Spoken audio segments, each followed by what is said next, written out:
Well, we have in the studio Ferdinand Duroha, Arise chief correspondent, who just returned from Sokoto State, covering the aftermath of the Christmas Day U.S. strike there.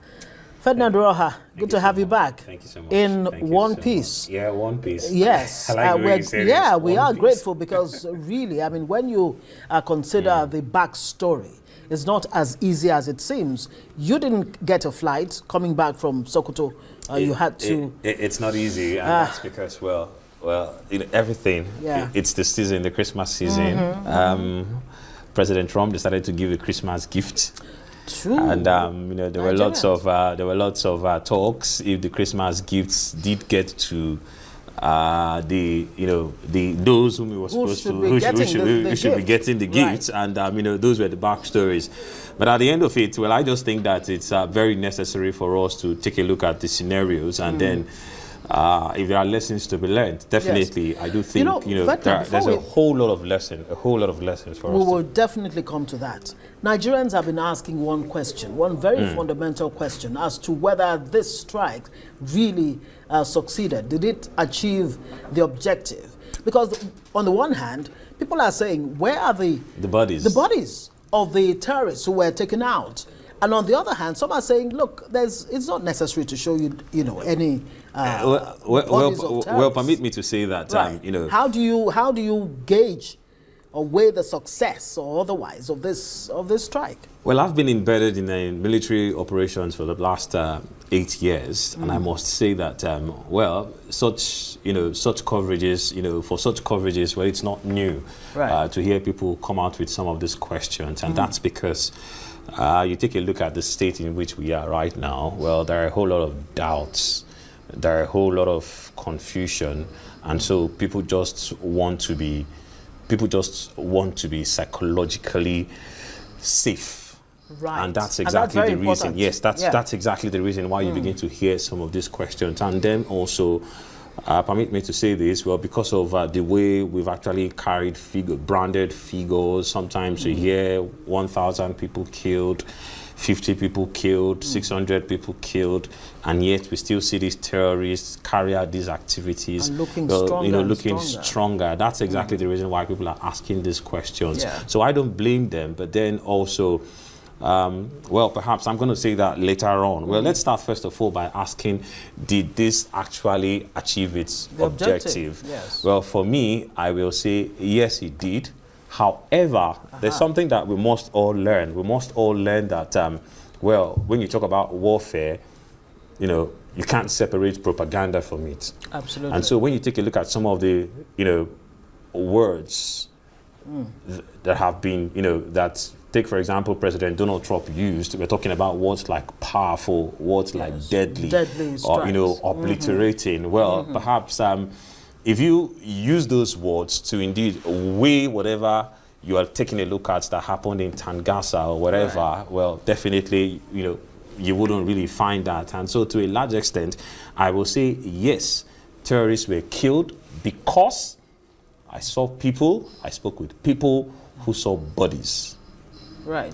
I spoke with a couple of them, members of the community, one of the traditional leaders. Well, after that, well, some security operatives went down, and then with them were some civilians, and I spoke to them. Right. And for some of them, first of all, when you go into that community, it's not a place where people are quick to talk. That's why when you take a look at the report, we had to blur some of these faces, and that's because, to a large extent, they will tell you that a whole lot of them living in the community have been in bed with the bandits for different reasons. For some of them out of fear, for some of them out of sympathy. Now, don't forget the story, talking about Lakurawa. At a point in time in 2018, the people of Sokoto invited Lakurawa to come in and help. Protect them. Help as vigilantes. Right. Help discipline their children. And so, along the line, rather than disciplining, these guys, they went on with whatever beliefs that they had, tried to instill those beliefs, which was not really concurrent with didn't align with some of the things that we know.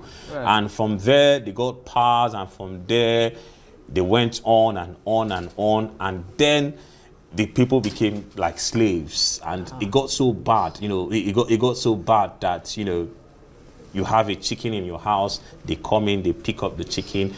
I spent over 3.5 hours there, and I can tell you that I didn't see livestock. That community is not a community where you want to rear livestock, and that's because... Why is that? They come in and then they take it. Now that's the situation. These Lakurawas. That's exactly what it is. So what the people in those communities have on their hands, some kind of Frankenstein. There's so much to it. You cultivate, they come in, you pay taxes, they come in, they take your crop, or they come in, they abduct persons, you go and sell the crop, the produce, and then you do it. They went in, carved out a cave for themselves, the cow, the kakuri, Kalga, and then Malgam in those places, and then that's exactly how they've been doing it. So it's not also very easy for these persons to come in freely. So these Lakurawas, if I'm getting you correctly, have become some kind of government. That's exactly what they are right now. They've become a government. Those ungoverned spaces that we all talk about, that's exactly what they've done. They go into those places and then somehow dominate. And then going back to some of the lessons that we've learned, at least we didn't see obliteration, we didn't see those deadly missiles, but there were casualties. And I think we must learn from that. And for the United States, well, they have said they are not backing down. And then somehow, I just think we have to improve on this. When I talk about improve on this, yes, in terms of synergy. Permit me to also say this, still talking about that. Now, I think there should also be a clarity in terms of the mission. And that's because when you put this side by side with the objectives of President Donald Trump, you really want to ask questions. However, terrorists are terrorists, and any terrorist taken out anywhere, anytime, any day is a positive one for Nigeria as it stands at this point. So what are the lessons we need to take away from here? Because when you hear, for example, that tomahawks were used in these strikes, and you wonder if these are the right equipment to use in carrying out these operations. If we can't associate, what are the risks involved here? If we can't associate deadly and powerful with this, then obviously I think we also have to question the use of precision. And so maybe it's a lack of understanding. I know the military would always look at this, classify it, and then say, well, although we are in a war, but this is an asymmetrical warfare. It's not a place where you can just go in and then cap it bomb. And so I think perhaps, they also have to look at it in terms of the weapons. If your target is Tangasa, and then you have weapons falling, dropping in Kwara, or perhaps even if it's not weapons, warheads dropping in Kwara, whatever they did call it, well, debris dropping in Kwara, debris dropping in Jabo, then you really must question the missiles that you've used. So I think perhaps that's also a lesson for them. How precise are these? They definitely have got to take a look at it. How precise, are the strikes? And then when you come back home, I was expecting, or perhaps I should say this now, give it up for our military, like what we've seen today, what we've heard today with what the efforts, what they've done. However, I didn't see that eagerness to continue, for a follow-up on the part of our military. They were not so excited. Now, no disrespect, and I must clearly say this. Now, it's not because they don't like what has happened, but then also, you also want to look at some of the backstories and then some of the reactions, and it was like, as if we didn't really appreciate what they were doing. Now we have our boys everywhere, scattered across the country, driving from Sokoto down to this place. They are scattered across the road, and so they are doing a whole lot from sunset until sundown, and so it's good to appreciate them. And so perhaps I saw a military that really didn't feel appreciated, and with Nigerians coming in to celebrate this, I felt, well, we have to be very careful so that we don't demoralize them. They are doing a whole lot as well. However, in terms of the clearance operations, I didn't see so much zeal to go in there. Now, for me, it's not about if the weapons did destroy anywhere or if terrorists were killed, but I'll tell you a small story. I was going into Tangasa. I had to stop by at the last police post. And it was a young man. It was the DPO that told me, come on, go. And that's because I was scared. I and my team we were scared, and we were like, how could we Are go? we safe Now, here? this is one road you don't want to travel alone My God. without security. There are some persons who attempted it, and then they almost went there with a garrison. Wow. But then, we wanted to go on that road. It was the DPO who told us, from what they've heard, in the last couple of days that these strikes took place, this place has been clear. And that's because these people have already reported that they saw these terrorists running away. And trust me, not just ourselves, on the road also, we were driving by, the driver was asking, and then there seemed to be this optimism.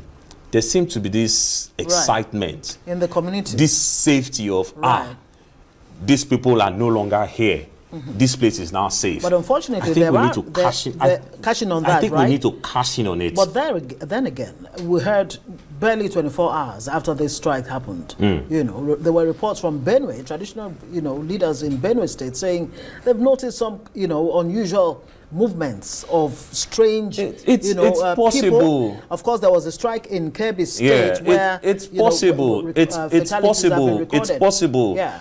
From what we were told, Tangasa was used for assembling and, of course, staging, and it was everything. It was everything, and so yes, it was everything, and so that place needed to be attacked. It needed to be hit. Now that hit happened.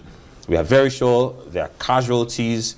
Perhaps they all weren't obliterated, like what some persons are saying, and then the communities did say that they did see a whole lot of them running away on their bikes, the same way they attacked 3-4 of them. There are calls now that this strike should be expanded to the north central, to the northeast. Yeah.